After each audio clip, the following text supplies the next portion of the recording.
In this video, I'm going to show you how to use your LTV numbers to calculate a more effective and allowable CPA when marketing on Meta or Google. So what I mean by this is when you're running ads on any platform, let's say Meta, for example, you're going to be getting a certain CPA, so cost per new customer or cost per repeat customer, but essentially a cost per customer, okay, cost per order. So when someone sees an ad, clicks on it and transacts, you've spent a certain amount of money to generate that sale. Now, when you're talking to people online or when you're looking at forums, everyone's going to have a different opinion on what an allowable CPA is or a ROAS number. Ultimately, you can look at ROAS, which is the return on ad spend. So it calculates in the average order value. You can also look at your lifetime customer value compared to your customer acquisition cost, or you can just look at your CPA. So how much is it costing you to start that customer journey or get another incremental purchase, depending if it's a brand new customer or a repeat customer. So CPA is a really important metric because when you're marketing, you want to know how much is it costing you to make money, how much is it costing you to get a sale. Now, you can factor that in on just a first purchase, or you can factor it in on lifetime customer value. Now, I'm going to show you how to also use the LTV, the lifetime customer value, to calculate your customer acquisition cost and what is an allowable one, so you know when to turn ads on, when to turn ads off. So there's a few things that we can do here. Now, I also have a guide, which I'll put a link to in the description of. It's just it's quite a comprehensive guide that goes through 5 sort of essential tips for D2C brands that are marketing on Meta in 2024. And a big kind of section in this documentation is to know your numbers. Okay, so I'll put a link to it below, but you need to know things like your AOV, your LTV, your profit margin, and how long it takes for your LTV to materialize. This is really important for smaller brands who don't necessarily have a lot of cash flow to front that money before they see it come back into their business. So they need to make money on a sort of shorter time frame, a quicker cadence again. What we want to look at is we want to establish an allowable CPA. So what is actually an acceptable amount of money to spend to acquire a customer that your brand can still make profit. Now, let me kind of dive into a couple of things in terms of working this out. So if we just say you've got product number 1 for your brand here, okay, and let's just say what we've got here is an average order value of, let's say, £30, okay? And let's say our cost of goods sold, so maybe your third-party logistics, your actual fulfillment, the cost of actually buying the products and whatever is, let's just say, like £12, okay? So that should give us a margin in like absolute amounts of just that minus that, okay? So we know, okay, we've got like an £18 margin to play with. So this basically means that our advertising cost, our like top allowable CPA, is going to be £18 because anything above £18, you're losing money on your first purchase. Okay, so maybe we'll change this from product 1 to first purchase. So just going off of this, if you're spending 25 quid on Facebook, you're losing money every single time someone makes a sale. But this doesn't factor in any sort of lifetime customer value. And also, even if you are spending £18 to acquire a customer, you still got labor, maybe an advertising agency cost. You've got all these different expenses in your business, staff, whatever, your time. You're not making any profit. Okay, so even if, let's just say your CPA, let's just put CPA down here. Let's say your CPA was like £15. Okay, so what we're looking at, even with a CPA of like £15, your actual true net on first purchase is just going to be £30 minus 15 minus 12. Okay, so you're looking at literally a £3 like profit margin. Okay, so you're not going to make any money here unless you've got like a lot of volume per day. So instead, we can also look at LTV. Okay, so if we just do LTV, let's say our average order value is 30. Let's say the LTV is actually £90. Okay, and let's say our cost of goods sold on that, so it's 36 now, so it's almost like 3 sales. So let's just times that by 3 as well. I think that would make sense, wouldn't it? So just do that one times 3. So we've got £36 cost of goods sold. That means our margin is £54. Okay, now if our CPA is 15, we're actually acquiring customers, you can see here, and we're making a net, so that's net on LTV, of £40, which is, again, a lot better. Okay, so we're immediately making more money. Our CPA stayed the same. Let's also do this. Let's say our CPA is actually more expensive, including the margin. So we're kind of like losing money. So let's say our CPA is like £25. So we're actually minusing, we're losing £7 per sale. But if we look here, we're actually making 29 on the lifetime customer value. So this is how brands are able to lose money on like the first purchase, but make money on the LTV, and therefore it is going to be profitable. Again, if our LTV was like 120, we're making even more money. All right. So it's pretty good here. And you can kind of see how these numbers actually do make sense, even if we're losing money on the front end. Even if our CPA is like £40 in this example, so our CPA is just more expensive than the product itself, and we still got to fulfill on that product, we're losing like £22, but we're making 44 over lifetime customer value. Okay. So this is where like the CPA, the allowable CPA is not a fixed number. You need to factor in your LTV. Now, a few things to note though. Let's say you're losing, let's make the example, the £7 example, okay, because it's a little bit better. Let's say we're losing £7 per sale.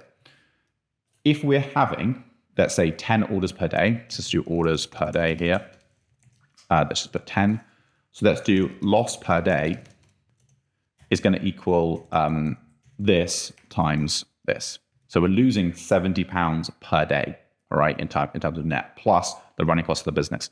So then if we do loss per month, it's just going to be this one times like 30, for example. So you're losing £2,100 per month in this example on the first purchase. This is why on that document, I also said one of the metrics to look at is how long does it take for the LTV to materialize? Because if this is the LTV over 12 months, you've obviously got to wait a fair bit of time before you're seeing the purchases come back. It's quite risky. You're expensing quite a bit. You're losing quite a bit. Obviously, these are quite low numbers, but imagine if you're spending, imagine if you're getting like 100 orders a day. Okay, you're losing 21 grand a month on the first purchase. Now, if this isn't coming in for like 12 months before this materializes, you're losing quite a bit of money before you're getting anything back. How well is your business positioned to actually sustain that? And a lot of small companies are not able to sustain that. So that's why they get into trouble, because they go 2-3 months down the line and it's like, well, I get it from a numbers perspective, but I'm not making any money and I'm losing money and I'm not seeing the LTV come back. So if this was like a 60-day LTV, for example, then we know, okay, fine. In the first 30 days, we're going to lose, for example, 2,100, but then in the next 30 days, we're going to make our money back, okay, because that LTV comes in quite quickly, and therefore we're going to be making profit. So I also want to show another example here because I think it's quite relevant. So I've done 2 calculations and I'll talk you through them. So this first one is based on a lifetime customer value of 1.5 times your AOV. Now, if you look inside your Shopify store, your WooCommerce dashboard, wherever it is that you're selling, you'll be able to get a figure of what your customer return rate is. Now, for a lot of the industry standards, it's actually of 1.5, meaning that essentially, on average, customers buy 1.5 times, okay? That doesn't necessarily mean it's going to be 1.5 times your average order value, but that is a way of working out. It's a rough kind of indication. So let's say our profit margin is like 80%, okay, just for this example. And let's say we're spending £10,000 per month on ads with a 1.6 times return on ad spend. That means our cash collected is 16,000. Our cost of goods sold is just going to be essentially 16,000 minus 20% for the cost of goods, so 3,200. Then you've got the net on first sale, which is basically just cash collected minus cost of goods sold minus ad spend of 2,800. Then you've got a lifetime customer value, assuming that it's your average order value, your cash collected times 1.5, which is going to give you £24,000 LTV, which means your net LTV, so after you've expensed ad spend, because the ad spend you paid for already, the customers will come back to buy again 1.5 times. You're looking at a figure of 9,200. So you spent 10 grand and you've got 9,200 back in terms of your net LTV there. So your lifetime customer value to customer acquisition cost is like nearly a 2. All right. Now here we can see on this one, this is with a slightly higher LTV number. So what I've done here is I've kept everything the same, 80% profit margins, 10K ad spend, 1.6 times ROAS, 16 grand cash collected, cost of goods sold stays the same. So everything's kind of staying the same except this LTV figure. What I've done here is I've assumed we have an average order value of £30, which would give us a total orders there of, if I just bring this in, so 16,000 divided by 30, so it gives us 533 orders. And I've assumed we have an LTV of £120. Okay, so they buy £30 initially, but over the LTV on average is 120. All right, that would give us 64 grand in terms of our LTV. So then our net is basically 50. So you can see here that the lifetime value to customer acquisition cost jumps from like a 1.92 to a 5.93, or 5.92, sorry. So it's going up significantly, and that is solely based, everything here stays the same. It's just the LTV number that's different. All right. And you can see if I adjust this, let's say the LTV is worse, let's say it's like 90. You can see here, it drops back down to a 4.3. Okay. So this is a really good example and a good way of calculating this, because your customer acquisition cost is going to be very different, just going back to this sheet, depending on that LTV. Because here I can afford a £25 CPA and I'm still netting money. But if my LTV was, let's say, £45, okay, even with, so £45, let's say the cost of goods sold is obviously going to be different.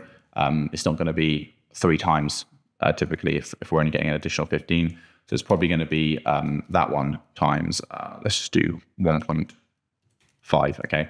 So on this kind of example, just to keep the numbers kind of the same, our margin's only 27 on the LTV, our CPA is still 25, we're netting 2, okay? So this is not a viable business model in my opinion, to be netting £2 margin, and we have to wait for that to come in. So we're losing money still on the front end, and then we're still waiting for that £2 to come back. And it's just like, who wants £2 profit on LTV? It just makes no sense. So the thing is, we would need, in this example, we either need to reduce the CPA. So 25 is not an allowable CPA. It needs to be more like, 20 would be something. It would give us an extra kind of £7 profit, an extra 5. So it takes it to 7. Or we would need to reduce it even further to something like £15 CPA, which obviously starts to produce some level of profit here. Okay. Then we would also want to work on the other end of the business and say, how can we increase the LTV significantly so that we can essentially make more profit? Because if that LTV goes back up to like 90, even that on a 3 times COGS, we're still making £40. All right. And in this example, we're still not losing money on the first purchase. So hopefully that makes sense. I'm going to drop a link to this document. It's got loads of stuff in it, kind of that we've seen work from creative testing, audience testing, literally just like sort of our whole sort of approach really. I'm going to leave a link to that in the description. Hopefully you find it valuable. Leave any comments as well. And in terms of like future videos you want me to make, and I'll definitely action those and make them. And if you're interested in working with me and my agency, there's a link in the description as well, where you can visit our website, watch our video testimonials, read about the work we do, and then book a call if you're interested. Thanks very much.